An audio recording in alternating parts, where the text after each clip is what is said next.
My daughter-in-law was after my pension. "You don't get to touch another cent," I said, my voice steady as glass, cutting through the conference room before anyone could pretend this was a misunderstanding. Anna froze. Not dramatically. Not enough to draw attention from the assistant outside the glass walls, who were suddenly very interested in their screens. She froze the way practice people do when they realize the room has tilted and they are not sure which way they will fall. My son sat beside her, shoulders tight, hands folded like he was waiting for instructions. He did not look at me. He did not look at her either. He stared at the table, at the polished wood that reflected all of us faintly, as if the truth might show up there first. "You can't just walk in here and accuse me of something like this," Anna said. Her voice was smooth, almost kind, the kind of voice that made people doubt themselves. "This is my workplace." "I know," I said. I placed the envelope on the table between us. It landed softly, but the sound carried. "That's why I'm here." Her eyes dropped to the envelope and lifted again just as quickly. "You should talk to your bank. Or your doctor." The word doctor hung there, polite and poisonous. My son finally looked up. "Mom, what's going on?" I turned to him. I kept my tone gentle. "Someone has been siphoning my pension. Every month. Quietly." Anna laughed once, sharp and quick. "That's absurd." "I thought so too," I said. "At first." I slid the envelope closer to her. "Open it." She didn't move. Outside, I could see reflections of people pretending not to watch. A woman with a headset paused mid-step. Someone coughed. The building hummed the way places full of money always do, like it's breathing on its own. My son leaned toward the envelope. Anna snapped it shut with a manicured finger before he could touch it.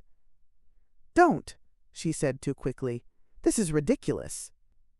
"What's ridiculous," I said, "is assuming I wouldn't notice." She leaned back in her chair, crossing her arms. "You're confused." There it was again. I looked at my son. "I didn't raise you to steal from me," he flinched. "Mom," he said quietly. "I didn't." Anna's hand closed around his wrist. Not hard, not obvious. A reminder. "He doesn't have to explain anything," she said. "You're upset." I reached into my purse and placed my phone on the table. The screen was lit. A paused audio file. A timestamp. Her name. Anna's breath caught. My son stared at the phone. "What is that?" "It's Anna," I said, explaining how easy it would be to move me into a home if I looked unstable. How easy it would be if you signed where she told you to. Anna stood so fast her chair rolled back. "You can't do this." "I already did." That was when I noticed the door had been closed. Fully latched. The handle angled slightly downward, as if someone had checked it. I slid one more sheet of paper across the table, face down. My son flipped it over, his face drained of color. "Mom," he whispered, "you own this place?" Anna shook her head. "No, that's fake." "You never asked," I said. "You never bothered to learn who I was before you decided I was disposable." Footsteps approached, calm, unhurried. The sound of inevitability. The door opened. "Miss Halverson?" a woman asked. I stood. Yes, Anna looked at me like she was seeing me for the first time. She thought this meeting was about my pension. She had no idea it was about her freedom. But to understand how a retired woman ended up standing in that glass room while my daughter-in-law tried to turn my life into a receipt, you have to go back to the first number that didn't add up.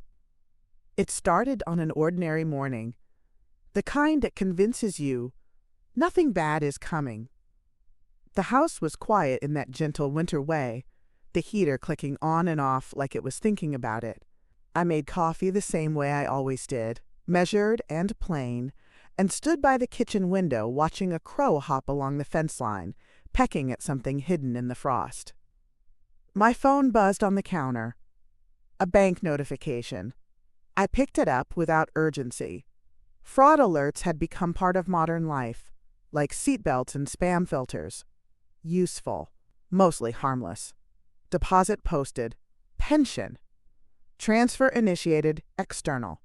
The amount was small enough to be clever. I opened the app and signed in. There it was. A transfer scheduled right after my pension deposit. Same amount as last month. And the month before that. Recurring.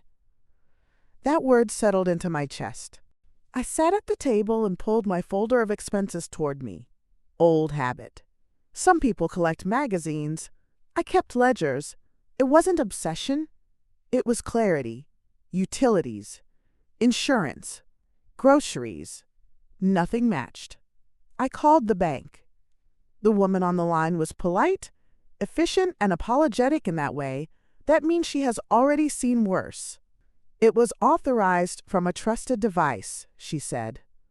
Do you share access with anyone? I thought of my son, of the way he had insisted on being listed as my contact after his father died.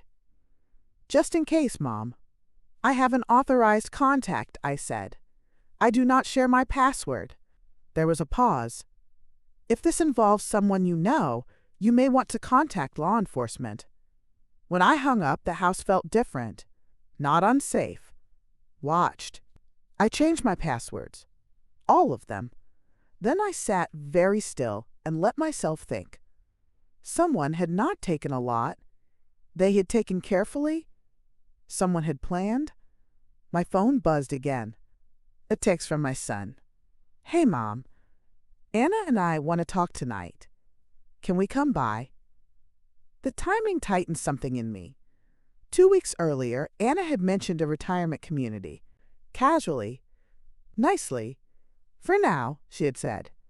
I opened my notes app and began writing everything down. Dates. Amounts. Locations. Words that had stuck with me at the time and now made sense in a different light. I did not cry. Panic wastes time. Instead, I replied, Sure. Come by around 7. Bring any paperwork you want me to sign. I stared at the message before sending it, aware of exactly what I was doing. I was letting them show me who they were, because if the numbers don't match, someone is lying. And I was done pretending I couldn't read my own life. The knock came at 6:58. Not 7. Not early enough to look eager. Just precise enough to feel planned. I wiped my hands on the dish towel and left it folded neatly on the counter, the way I always did. Order matters when you are about to be tested. It gives you something solid to stand on. When I opened the door, my son stood there with Anna at his side, her hand looped through his arm like an anchor. She smiled first. Hi, she said brightly. You look good. Compliments are often the first line of defense. If you soften someone, they stop asking sharp questions. Come in, I said, stepping back. They moved through the house like guests who had already decided where they would sit. My son headed for the couch. Anna lingered, her eyes moving, cataloging. The bookshelf. The hallway. The small safe I had slid back into the closet and thought better of hiding too deeply. People notice what you try to conceal. I poured tea. Anna declined. My son accepted out of habit. We sat. For a moment, no one spoke. I let the silence stretch. Silence makes liars nervous. It makes honest people uncomfortable too, but for different reasons. Finally, my son cleared his throat. Mom, we wanted to talk to you about the future. Anna nodded, sympathetic. We're just worried about you. I see, I said. She leaned forward slightly, elbows on her knees. You've been alone a long time now. And with finances, it can get complicated. Complicated. Another careful word. I manage, I said. Of course, she said quickly. You always have. It's just, things change. My son stared into his tea. He did not look at me when he spoke. We think it might be time to make some arrangements. Just in case. Arrangements for what? I asked. For help, Anna said. Support. A place where you wouldn't have to worry. There it was. I waited. People often reveal more if you don't interrupt. There's this community, she continued. Really nice. Assisted living, but not in a scary way. You'd still have independence. Would I? I asked. She smiled again. Absolutely. And my home? I asked. We could take care of it, my son said quickly. So you wouldn't have to. I turned to him then. Take care of it how? He hesitated. Anna answered for him. Sell it or rent it. Use the funds for your care. I nodded slowly, as if considering it. And my accounts? Anna's smile didn't falter. We'd help manage them, so nothing slips through the cracks.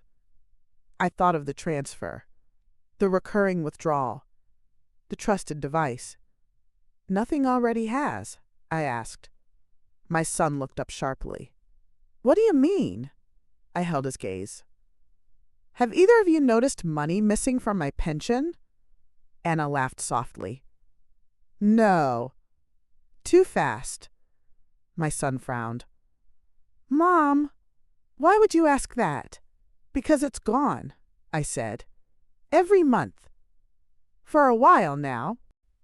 The air shifted. Anna tilted her head. You're mistaken. I'm not, she sighed, a practice sound. This is exactly what we were worried about. I let that sit.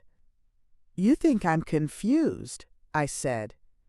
I think you're stressed, she said gently, and stress can make people fixate. I turned to my son. Did you help set up any transfers on my account? His face went white. You asked me to help you with online banking that one time, Anna jumped in. He was just being a good son. Did you authorize recurring transfers? I asked him. He swallowed. You said it was okay. I felt the ache then, sharp and sudden, because he wasn't lying the way criminals lie. He was lying the way scared people do, repeating what they had been told. I did not say that, I said quietly. Anna straightened. You don't remember everything you say. I looked at her. I remember numbers. She pressed her lips together. We're trying to help you. No, I said. You're trying to manage me. My son's voice cracked. Anna, what did you do? She turned to him, her tone changing instantly, firmer. I did what was necessary. For what? For us. That word. Always the excuse. I stood. Slowly. Deliberately. I went to the sideboard and picked up the folder I had prepared earlier. I placed it on the coffee table between us. I disputed the transfers, I said. The bank is investigating. Anna's eyes flicked to the folder. You shouldn't have done that. Why not? Because it complicates things. For whom? She exhaled sharply. You're making this adversarial. It already was, I said. I just didn't know it yet. My son rubbed his face with both hands. Mom, please. We're just trying to plan. Then plan without stealing from me. Anna stood. This is going nowhere. She reached for her purse. My son stayed seated, torn. Anna, he said. Wait. She looked at him, irritation flashing. We need to leave. I watched her closely as she moved toward the door. Not panicked. Annoyed. As if a meeting had run long. Before you go, I said. One thing, she stopped. You should know, I continued, that if someone is taking my money without permission, I will follow it wherever it leads. She turned back to me. Are you threatening me? I'm promising myself, I said. She scoffed and opened the door. My son stood then, his face a mess of apology and fear. Mom, I didn't mean for this to happen. I know, I said. That's what worries me. They left. The house felt larger afterward, emptier. I sat down and opened my laptop again. The bank had emailed. The dispute was underway. Preliminary findings suggested internal access. I closed my eyes and breathed. Then I did something I hadn't done in years. I logged into a different account, the one no one knew about. The firm's internal portal loaded slowly, then resolved into familiar lines and balances. A language I spoke fluently. I navigated to compliance reports, audit flags, internal expense tracking. I searched her name. The first result appeared almost immediately. Then another. Small discrepancies. Reimbursements that rounded up too neatly. Transfers between accounts that didn't need to exist. I leaned back. This wasn't desperation. This was practice. I didn't act. Not yet. Instead, I set alerts. Quiet ones. I watched. Because the best way to understand someone's plan is to let them keep believing it's working. And Anna still believed she was in control. That night, as I turned off the lights and walked down the hall, I passed the safe in the closet and rested my hand against it. Not for comfort, for confirmation. The numbers were already telling me everything I needed to know. And soon, so would she. I didn't confront Anna again after that night. That was the first decision that surprised even me. In the past, when I saw a discrepancy, I addressed it immediately. You don't let errors sit. You don't let problems compound. But this wasn't an error. This was intent. And intent reveals itself best when it believes it's invisible. So I waited. On the surface, nothing changed.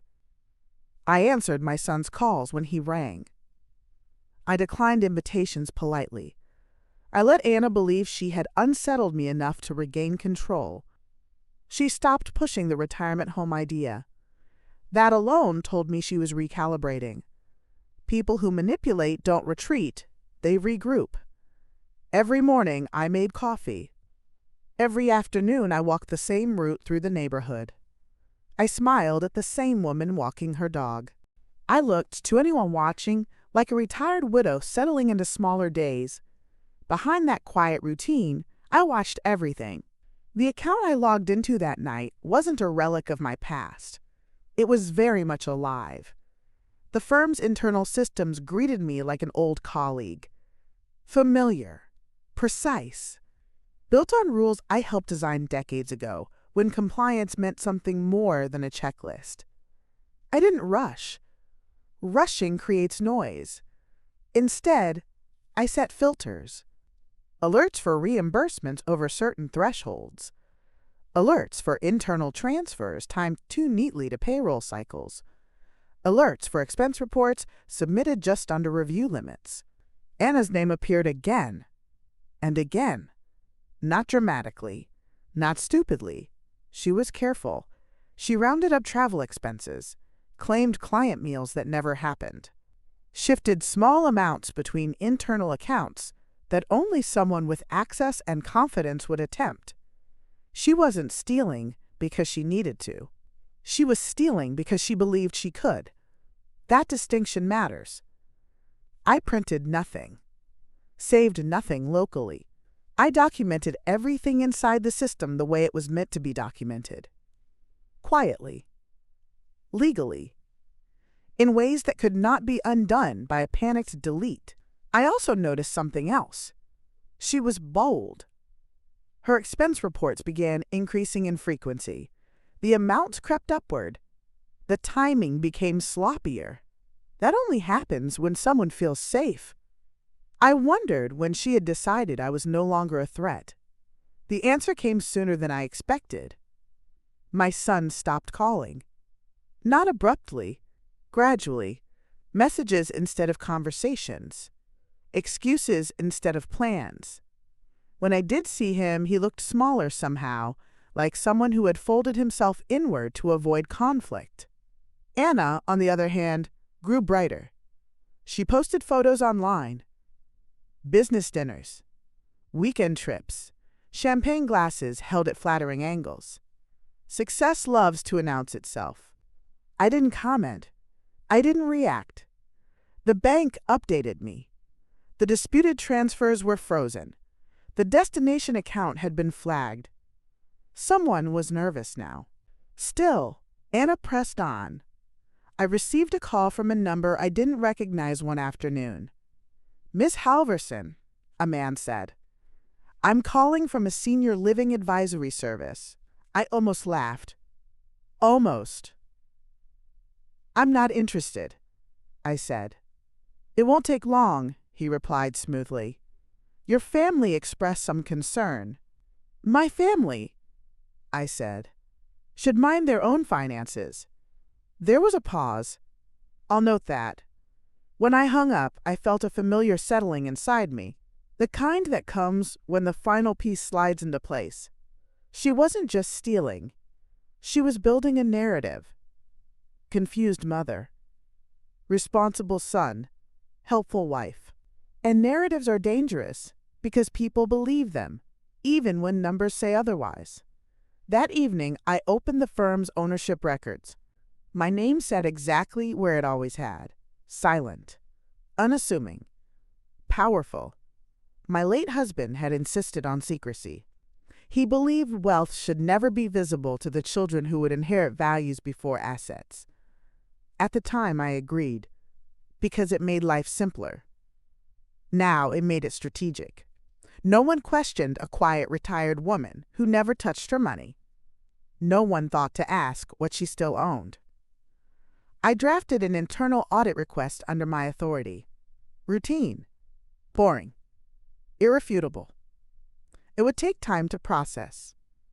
That was fine. Because Anna was still moving. A week later, I received an email from her. Short. Polite. Controlled. She wanted to meet. Not at my house. Not socially. At her office. I stared at the screen for a long moment before replying. "Of course," I wrote. "Tomorrow morning works."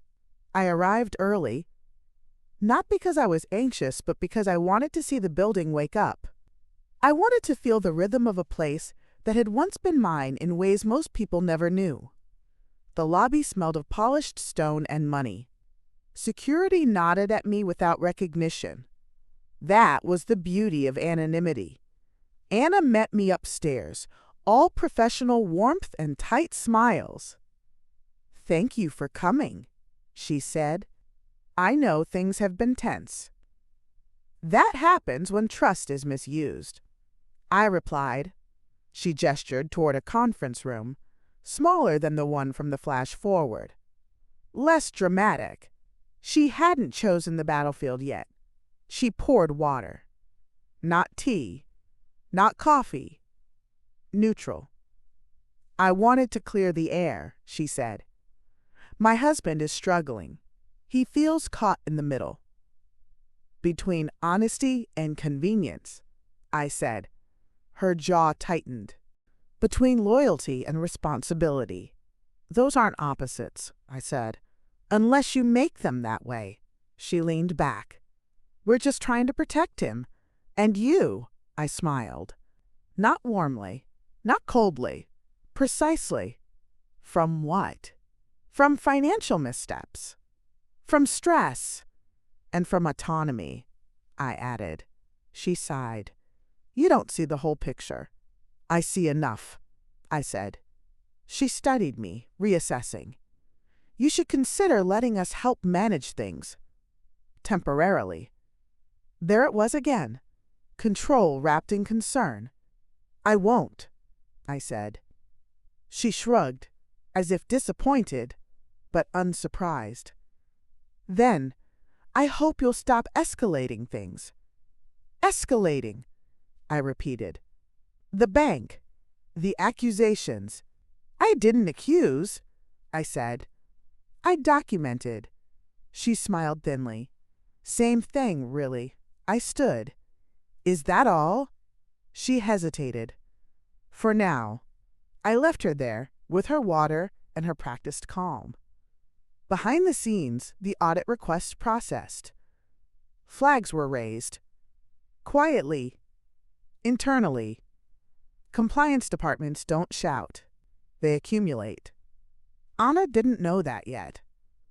She continued submitting reports. Continued transferring. Continued living like someone whose safety net was invisible and endless. My son finally called me 2 nights later. "I don't know who to believe," he said. "You don't have to believe," I replied. "You just have to look." He was quiet. "She says you're trying to punish her." "I'm trying to correct a situation," I said. "If that feels like punishment, that's her conscience speaking." He exhaled. "She's scared." "So was I," I said. When I realized someone was taking my money, there was a long pause. "Mom," he said softly, "are you okay?" "I will be," I said. "That's not the same as being passive." After we hung up, I felt a small shift. Not victory. Alignment. The audit results came back the following week. They were thorough. Damning. Clean. Anna had embezzled funds. Not enough to bankrupt anyone. Enough to indict herself. I forwarded the findings to the appropriate department. Then I did nothing. Because timing matters. Because justice that arrives too early feels like an accident. I waited for the meeting request that would expose her confidence. It came 3 days later. Mandatory department review. Executive attendance required. And this time, she scheduled the room with the view. I smiled to myself as I prepared. Not because I was excited, because everything was finally balanced. And Anna still thought she was in control. The morning of the review, I dressed the way I always did when the stakes were serious, and the room would be full of people who mistook volume for authority. Simple. Clean. Nothing that begged for attention. When you have real power, you don't need to decorate it. The sky was the color of tin as I drove downtown. Traffic moved in cautious waves, brake lights blinking like nervous thoughts. I parked in a garage that smelled of oil and cold concrete, then rode the elevator up with a cluster of employees who looked past me the way people look past older women. Not cruelly, thoughtlessly. That thoughtlessness was the camouflage that had protected me for years. The lobby was bright and polished. Somewhere, a holiday wreath hung with perfect symmetry, cheerful in a place that never truly rested. The receptionist smiled in the automatic way she probably smiled at everyone. "Can I help you?" "I'm here for the department review," I said. She glanced at her list. "Name?" "Halverson." Her fingers paused over the keyboard. Her expression changed so slightly most people would have missed it. But I didn't. She sat up straighter. Her voice softened into something like respect. "Yes, Ms. Halverson. Of course. They're expecting you." I walked past the seating area and the framed awards, past the glass offices with their tidy plants and expensive pens, and I felt an odd, quiet familiarity. I hadn't been in this building in years, not as myself, not as someone anyone recognized. But the language of it was mine. The structure. The caution. The subtle hum of systems running behind the smiles. On the executive floor, the doors opened onto a corridor lined with conference rooms. At the far end, the room with the view waited, its glass walls catching winter light and throwing it back in sharp angles. I could already see silhouettes inside. I arrived 5 minutes early, on purpose. In my experience, the people who arrive late are either careless or trying to make a point. Anna did both. When I stepped into the room, a handful of people glanced up. 2 men in suits I recognized as senior leadership. A woman with a tablet and a calm, watchful face, compliance. Another woman seated quietly at the end, legal. Anna stood near the screen, her laptop open, a slide deck ready. She looked polished, composed, almost radiant with the confidence of someone who believed she had managed the narrative. My son stood by the window, hands in his pockets, staring down at the city like it might give him a way out. Anna's eyes landed on me, and for a fraction of a second, her smile faltered. Then she recovered, stepping forward with the kind of warmth that had fooled people for years. "There you are," she said lightly. "I'm glad you came." I didn't return her smile. I offered her what I always offered people who tried to handle me: stillness. "Good morning, Anna," I said. My son turned. His face tightened when he saw me, and relief flickered there too, which told me he had been expecting chaos and hoping, quietly, for something else. One of the executives, a man with silver hair and a careful jaw, cleared his throat. "Ms. Halverson, thank you for joining us." Anna blinked. She glanced at him, then at me, as if the way he said my name did not fit the version of me she had created. "I'm here because you requested my presence," I said, "and because I believe this review will be more productive with clarity." Anna laughed softly.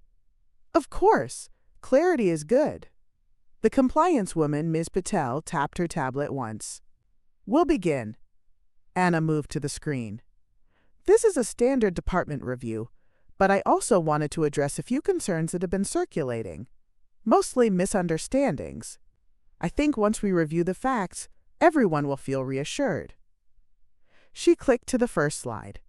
A neat bullet list. Performance metrics. Client retention. A little story of competence and stability. As she spoke, I watched the room. People nodded politely. Pens moved. The executive with silver hair listened without expression. My son kept his eyes on Anna, like he was trying to read her for the first time and didn't like what he was learning.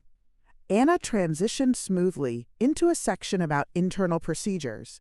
"And just to note," she said, "we've had some external interference recently. A personal matter that spilled into professional channels. But I've cooperated fully. There's nothing inappropriate, nothing criminal, just confusion." Confusion again.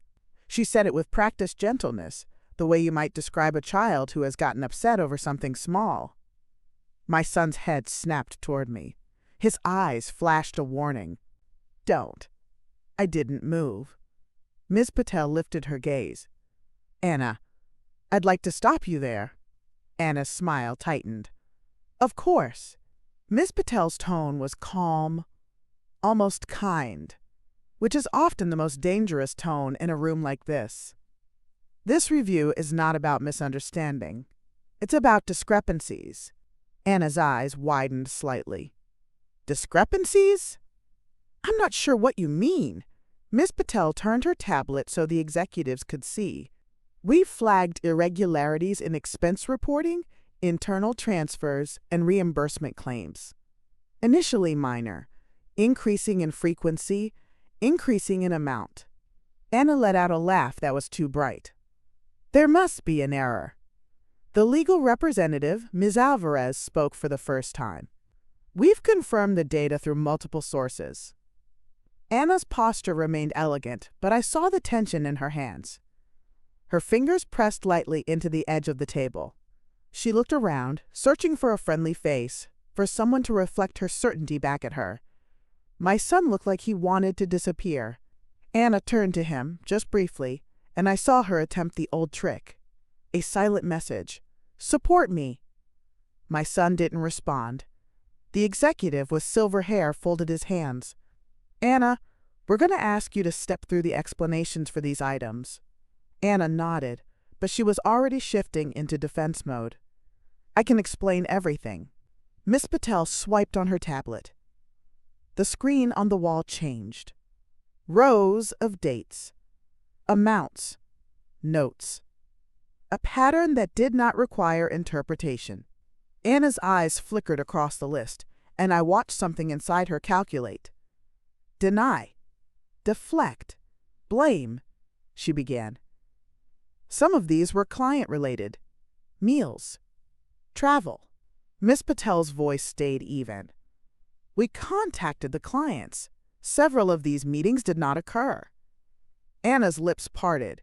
She blinked rapidly, then forced composure. Then someone must have entered the wrong code. Ms. Patel didn't react. The entries were submitted from your credentials. From your device. Anna leaned forward, palms on the table. That's impossible. My laptop is secure. Ms. Alvarez spoke quietly. We have IT logs, access timestamps, IP addresses, your two-factor verification approvals. The room grew still. Anna's eyes darted toward the door. I noticed, with a small private satisfaction, that the door was closed, fully latched. Not to trap her exactly, to keep the moment contained, to make sure the truth could not be walked away from. Anna's voice sharpened. This is outrageous. Who is behind this? Miss Patel did not look at me when she answered, but the truth in her words brushed against my presence anyway. This began as a routine internal flag. It escalated when information was provided through proper channels. Documentation, patterns, corroboration. Anna's gaze snapped to me. For the first time that morning, she looked genuinely afraid. What did you do? She hissed, the polish cracking. I didn't raise my voice. I didn't lean forward. I simply met her gaze and kept it. I documented what I saw, I said. The same way I have my whole life. My son stepped forward, as if pulled by something he couldn't name. Anna, he said, voice rough. Tell me the truth, please. Her eyes softened toward him for a second, and I could see her reaching for him like a lifeline. Babe, you know me. You know I wouldn't. But the words stumbled. Even she didn't believe them anymore. Ms. Alvarez placed a folder on the table, sliding it toward the executive. This includes reimbursement fraud, internal transfer manipulation, and evidence supporting embezzlement. Anna's breath came faster. This is a mistake. This is a witch hunt. The executive opened the folder, flipped through, and his expression did not change because men like him have practiced neutrality until it becomes a mask. Then he said, Anna, you're being placed on administrative leave effective immediately. Anna straightened. You can't do that. Yes, he said. We can. Her eyes flashed. I have a contract. Ms. Alvarez's voice was soft. Your contract includes clauses for termination with cause. Anna's gaze swung to me again. It was hatred now, sharp and hot, but beneath it was disbelief. Because the version of me she had decided was true could not be doing this. She took a step toward me. You set me up. I tilted my head slightly. You stole, I said. That's not a setup. That's a choice. Her face twisted. You think you're so righteous. I think you underestimated me, I replied. And you mistook my quiet for weakness. My son whispered, Mom, what is happening? I turned to him, and I let my voice soften. This is what happens when someone builds a life on lies, I said. Eventually, the weight shows. Anna's voice rose. He agreed. He signed. He helped. My son recoiled like she had struck him. What? She was desperate now, and desperate people throw whatever they can. You think you're innocent? She snapped at him. You were the one who signed the forms. You were the one who accessed her bank account. You were the one who pushed her toward the home. I just helped you see what needed to be done." My son's face crumpled. "I was trying to help. You said she was confused. You said she would be safer." Anna laughed, a sound without joy. "She's old. She's stubborn. She was in the way. The room went cold. Even the executives looked uncomfortable now." My son turned toward me, tears in his eyes. "Mom, I didn't know. I swear I didn't know." I watched him for a moment, letting the silence do what it needed to do, letting him feel what he had been avoiding. Then I said, "I believe you didn't understand what you were doing," I said. "But you did it." He nodded, shaking. "I did." Anna's chest rose and fell. She looked around again, searching for an escape route, a sympathetic ear, someone to redirect blame onto. There wasn't one. Miss Patel tapped her tablet once more. "There's another matter," she said. Anna froze. Miss Patel turned her gaze directly to her. "We've also been made aware of external financial misconduct involving a pension account. The pattern of access and the timing align with your movements and the bank's fraud investigation." Anna's eyes widened. "That has nothing to do with this." Ms. Alvarez glanced at the door. "Actually, it does. That was when the knock came. 3 firm taps. Not loud, not theatrical, just official." The receptionist opened the door slightly, then stepped aside. A woman with a badge clipped to her belt entered, followed by 2 men in dark jackets. Their presence shifted the entire room the way a storm shifts air pressure. "Anna Whitaker?" the woman asked. Anna's face went blank. "Yes, I'm Special Agent Morris," she said. "We need to speak with you regarding an ongoing investigation." Anna looked at the executives as if they could stop it. "This is insane." Agent Morris remained calm. "You are not under arrest at this moment. But we have questions, and we have a warrant for certain records." Anna's voice broke into something sharp. "This is her. This is her doing. She's trying to destroy me." Agent Morris glanced at me only briefly, the way professionals glance at witnesses. "Miss Halverson?" "Yes," I said. Agent Morris nodded once. "Thank you for your cooperation. It's been helpful." Anna made a strangled sound. "Cooperation? You've been talking to them?" I held her gaze. "I spoke to the bank," I said. "I followed their instructions. I provided documentation when asked. That's what law-abiding people do." Anna shook her head rapidly. No, he wouldn't let you. He would have told me." My son stared at her, stunned. Who? Who wouldn't let her?" Anna's eyes flickered, and in that flicker I saw it, the realization that she had said too much. My son stepped closer. "Anna, who?" She swallowed. "I didn't mean—" My son's voice rose, raw. "Who?" I spoke gently, not to interrupt him, but to keep the room from tipping into chaos. "She means your father," I said. My son went still. "My father is dead." Anna's breathing turned shallow. She glanced at me like she could will me silent. I didn't. "Your father asked me to live humbly," I said to my son, calmly, as if we were discussing weather. "He wanted you to grow up without knowing what we had. He believed it would make you kind." My son's eyes filled. "You never told me." "No," I said, and I honored his wish. Anna's lips trembled. "This has nothing to do with the firm." "It has everything to do with the firm," I said. The silver-haired executive looked up sharply. "Ms. Halverson." I turned to him. "Yes."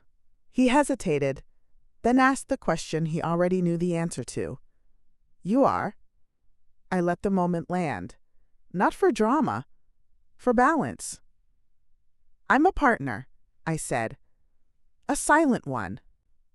Have been for a long time. Anna's knees seemed to weaken. She gripped the back of her chair. My son stared at me like I had become a stranger. Mom, he whispered, you own this place. Not all of it, I said gently. Enough to be heard when it matters. Anna's voice came out thin. You lied. I protected you, I corrected. All of you. I lived in a smaller house than I could have. I drove a car I didn't need to replace. I let people assume things about me, because your father wanted a certain kind of upbringing for our son. I looked at my son, and because I didn't need anyone's approval to know who I was. My son swallowed hard. And she didn't know. No, I said. She didn't ask. Agent Morris spoke again, cutting through the personal threads with a clean edge of procedure. Ms. Whitaker, we'll need you to come with us to answer questions. Anna's voice rose, panicked now. I'm not going anywhere. Agent Morris remained calm. If you refuse, we can escalate. I'd rather not. Anna's eyes darted again, frantic. I didn't do anything. This is a misunderstanding. It's a mistake. She's old. She's vindictive. She stopped herself when she saw the way the room looked at her. Not sympathetic, not confused, disgusted. Because cruelty is ugly when it's finally spoken plainly. My son's face collapsed into grief and anger all at once. You said you loved me, he whispered. Anna's expression shifted, as if she was searching for the correct mask. I do love you. You used me, he said, voice breaking. You made me steal from my mother. Anna's eyes flashed. You're acting like you had no choice. My son stepped back, as if that sentence physically pushed him. I did have a choice, he said, and his voice steadied. And I chose wrong. But you led me there. Agent Morris held out a card. Ms. Whitaker, last chance to cooperate voluntarily. Anna's shoulders sagged, then straightened again as pride tried to rescue her. She lifted her chin. Fine, she snapped. I'll go, but this isn't over. She looked at me, and the venom returned. You think you've won. I didn't move. This isn't about winning, I said. It's about consequences. They escorted her toward the door, and just before she reached it, Anna twisted back toward my son one last time. You'll regret this, she said. You'll come back to me when she turns on you too. My son did not answer. He stared at the floor, tears falling silently, like his body was finally releasing what his pride had been holding. Anna was let out. The door clicked shut behind her, and the room exhaled. But the justice wasn't finished. Vindication isn't only the moment the villain leaves, it's what remains when they're gone. The silver-haired executive looked at Ms. Patel and Ms. Alvarez. Proceed with termination paperwork, he said. Effective immediately. Lock all access. Ms. Patel nodded. Already in progress. Ms. Alvarez added, We'll cooperate with federal requests for records. There was a flurry of quiet movements, the kind that happens when institutions shift from shock into action. Laptops closed, phones buzzed, messages sent, and in the middle of it, my son stood like a man, waking up in a room he didn't recognize. I walked to him. I didn't touch him yet. Touch can feel like forgiveness before someone is ready to earn it. Look at me, I said softly. He lifted his eyes. They were red, ruined. I'm sorry, he whispered. I'm so sorry. I know you are, I said. He flinched, like he expected more. Anger, condemnation. But I had learned long ago that anger is loud and brief, and clarity lasts. You're going to do 3 things, I said quietly. He nodded, desperate. Anything. First, I said, you will stop letting anyone speak for you. Not Anna, not fear, not guilt. He swallowed. Okay. Second, You will go to the bank with me. You will tell them the truth. All of it. His breath hitched. Will I get in trouble? Maybe, I said. But honesty now will matter, and you'll stop being the kind of man who hides behind someone else's story. He nodded again, eyes squeezed shut. And third, I said, you will stop trying to place me anywhere. He opened his eyes. Mom, I thought I was helping. I don't need help that costs me my dignity, I said. He whispered, I understand. I watched him for a moment, letting him feel the weight of that understanding. Then I added, I'm not cutting you out of my life today, but I am changing how you enter it. His shoulders shook. Thank you. I didn't say you're welcome. Gratitude isn't the point. Outside the building, winter light had sharpened. The city moved as it always did, indifferent to personal disasters. People hurried with coffee cups. Cars honked. A siren wailed somewhere far away. My son and I walked to the elevator together. He looked at me like he wanted to ask 100 questions and didn't trust his voice. When the elevator doors closed, he finally whispered, Why didn't you tell me you were a partner? I stared at the reflection of us in the brushed metal wall. He looked like a boy again, the boy who once believed everything could be fixed if he just said sorry. Your father didn't want you raised with entitlement, I said. He wanted you hungry for honest work, not easy privilege. My son nodded slowly. And you agreed. I did, I said, and I still believe it mattered. He swallowed. But Anna saw my humility and assumed it was weakness, I said. That was her mistake. At the garage, we sat in my car for a moment before turning the key. My phone buzzed. A message from the bank's fraud department. Update. Destination account confirmed. Funds traceable. Next steps. Statement requested. I showed it to my son. He exhaled, shaky. It's real, he murmured as if some part of him still wanted to believe he had dreamed it. It's real, I said. At the bank, we sat across from a man in a suit with tired eyes. My son's hands trembled. Mine did not. He told the truth. He admitted he had accessed my online portal under Anna's instruction. He admitted he had signed forms without reading them closely. He admitted he had believed her when she said it was for my safety. As he spoke, something in him changed. The fear began to drain. Not because consequences disappeared, but because he stopped hiding. When it was over, the banker nodded and explained what would happen next. Investigations, recovery, possible charges, cooperation. I listened and asked precise questions. At one point, my son whispered, How are you so calm? I looked at him.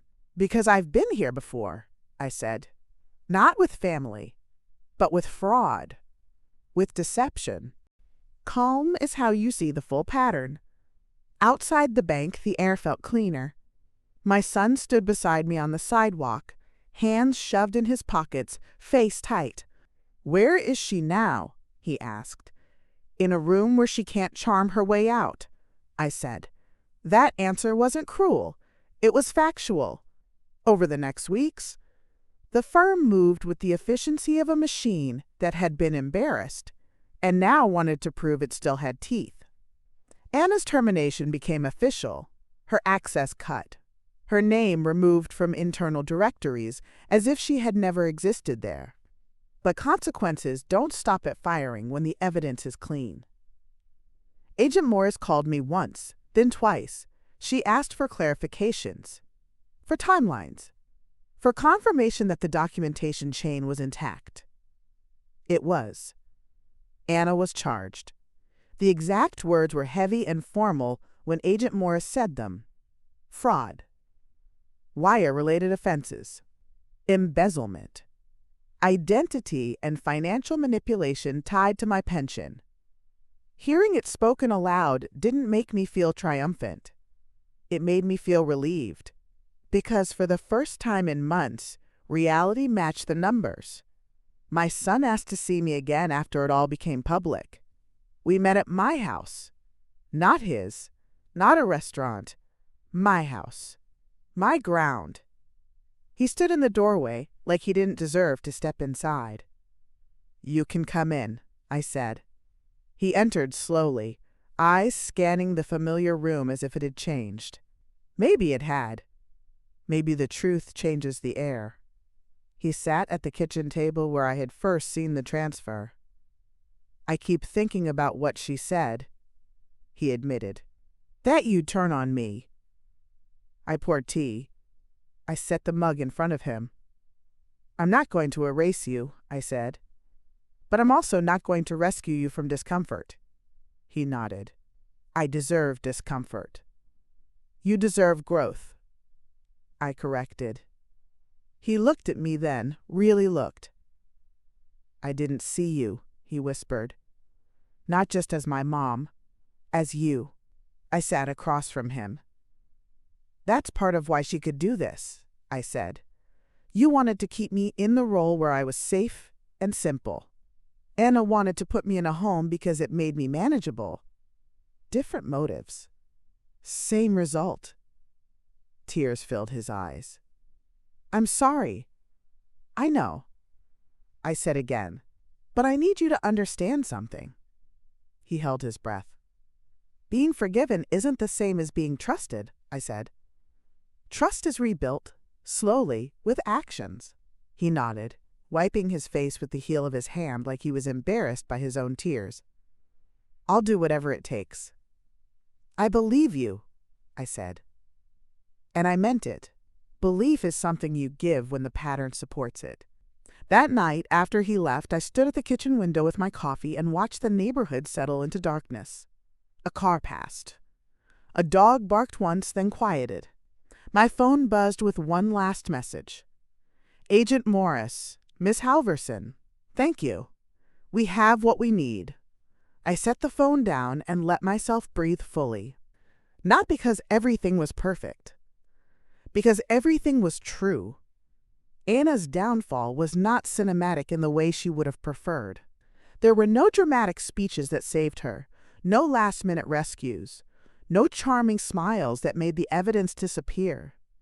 Her demise was paperwork and procedure, bank records and audit trails, the quiet weight of consequences pressing down one verified line at a time. She lost her job first, then her reputation, then her freedom. And the most satisfying part, the part that felt like vindication deep in my bones, wasn't watching her be escorted out of that glass room.